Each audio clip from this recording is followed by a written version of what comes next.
जय श्री कृष्णा। राधे राधे। आज मैं आपको सुना रही हूँ मकर संक्रांति व्रत की कथा। मकर संक्रांति सूर्य की गति के अनुसार मनाई जाती है। हर साल मकर संक्रांति 14 या 15 जनवरी को मनाई जाती है, जब पौष मास में सूर्य धनु राशि से मकर राशि में प्रवेश करता है। उस समय को संक्रांति कहते हैं। वैसे तो हर महीने में सूर्य 12 राशियों में से एक के बाद दूसरे में प्रवेश करता रहता है। मकर संक्रांति को देव पर्व के नाम से भी जाना जाता है। तो आइए सुनते हैं मकर संक्रांति कथा।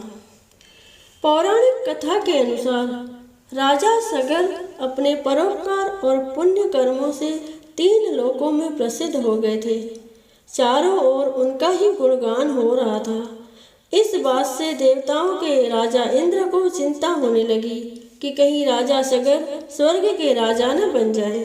इसी दौरान राजा सगर ने अश्वमेध यज्ञ का आयोजन किया। इंद्रदेव ने अश्वमेध यज्ञ का घोड़ा चुराकर कपिल मुनि के आश्रम के पास बांध दिया।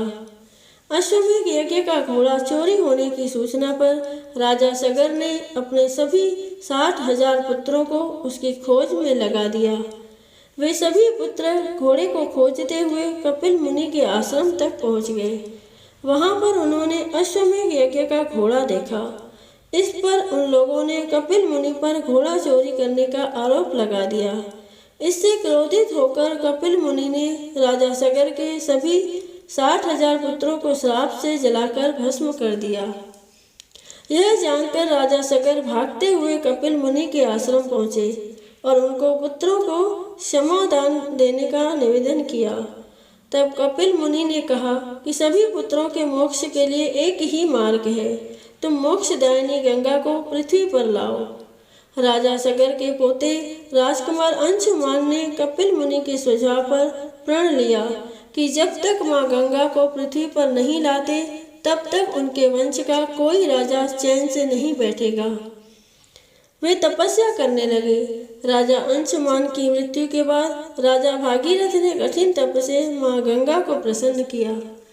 माँ गंगा का वेग इतना तेज था कि वे पृथ्वी पर उतरती तो सर्वनाश हो जाता। तब राजा भागीरथ ने भगवान शिव को अपने तप से प्रसन्न किया ताकि वे अपनी जटाओं से होकर माँ गंगा को पृथ्वी पर उतरने दे, जिससे गंगा का वेग कम हो सके। भगवान शिव का आशीर्वाद पाकर राजा भागीरथ धन्य हुए। माँ गंगा को अपनी जटाओं में रखकर भगवान शिव गंगाधर बने। माँ गंगा पृथ्वी पर उतरी और आगे राजा भागीरथ और पीछे पीछे माँ गंगा पृथ्वी पर बहने लगी।